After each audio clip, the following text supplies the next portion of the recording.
বাড়িতে কেউ আসতেন, দুইটা খাওয়ান দেন, একটু পানি দেন না। সকাল থেকে কিচ্ছু খায় না। ও মা, একটু পানি দেন না। বললো ও তুই আমার বাড়িতে আইছিস কে? তুই এই বাড়িতে কেন আইছিস? কেন আইছিস এই বাড়িতে? আমি আপনাকে অনেকদিন ধরে খুঁজছি, আমি পাই নাই। কি চাস তুই আমার কাছে? কি চাস? আমি আপনার অনেকদিন ধরে খুঁজছি, পাই নাই আপনারে। আমি আপনার পাইছি, এবার আমি আপনার সাথে কোথাও যাবো না। আপনি আমার মাফ করে দেন। ছাড়, তুই আমার সামনে থেকে যা, যা কইতেছি। আব্বা আপনি? এইখানে কারো কবর দেওয়া যাবে না। কি বলতেছেন আব্বা?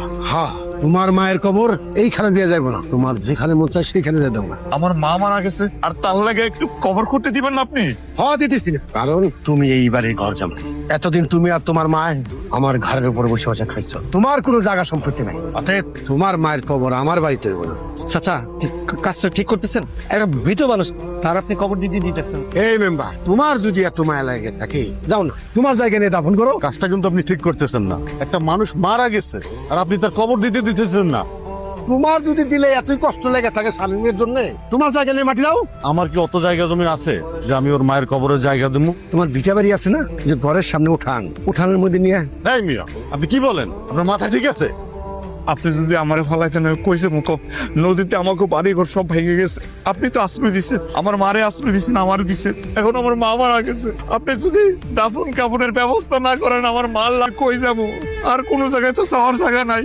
আপনি এতটা নির্দয় হয়ে না আব্বা, একটু একটু দয়া করেন। হ্যাঁ শামিম, তোমারে কইছি না, একটা সুতা পর্যন্ত জায়গা আমি তার দেবো।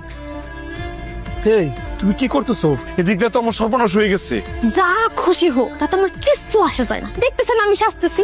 আমি এখন ফেসবুক লাইভে যাবো, আমার শাশুড়ি মারা গেছে, লাইভে যেয়ে তার জন্য দোয়া চামো। আর তুমি সাজুগুজু করতেছো, ফেসবুকে লাইভে যাবে তুমি? তোমার মাথা ঠিক আছে? তুমি যে ডিজিটাল না, এটা তোমার কথাবার্তায় বোঝা যায়। তোমার একজনের দোয়াই কি হইব? আমি যদি এখন ফেসবুক লাইভে যাই, আমার শাশুড়ির জন্য দোয়া চাই, তাহলে কত মানুষজন তার জন্য দোয়া করবো, তুমি জানো? তার হিসাব আছে?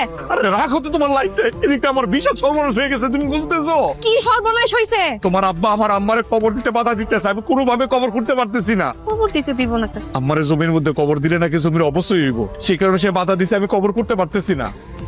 আব্বা তো তাইলে ভালো সিদ্ধান্ত নিছে। আব্বা যেহেতু কবর দিতে দিতেছে না, তাইলে আপনি অন্য একটা ব্যবস্থা করেন গিয়া। কবর না দিলে এই জায়গায় আমি কই দিমু?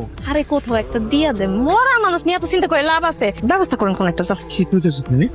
সে আমার মা, লাই দিয়ে আসবো? ফালাই দিবেন না তো কি করবেন? হ্যাঁ, আপনার নিজের তো কোনো জায়গা জমি নাই, সারা জীবন থাকছেন ঘর জামাই। আপনার যদি জায়গা জমি থাকতো, তাহলে ওইখানে কবর দিতেন। শোনেন, আপনার মায়ের জন্য আমগো জায়গা জমি নষ্ট করতে পারবো না। দেখো, তুমি একটু বুঝার চেষ্টা করো। তোমার আব্বা তোমার কথা ফেলবো না, তুমি আমার সাথে চলো, তোমার আব্বার একটু বুঝাই বলো, কষ্ট পাইবো, বুঝতেছো?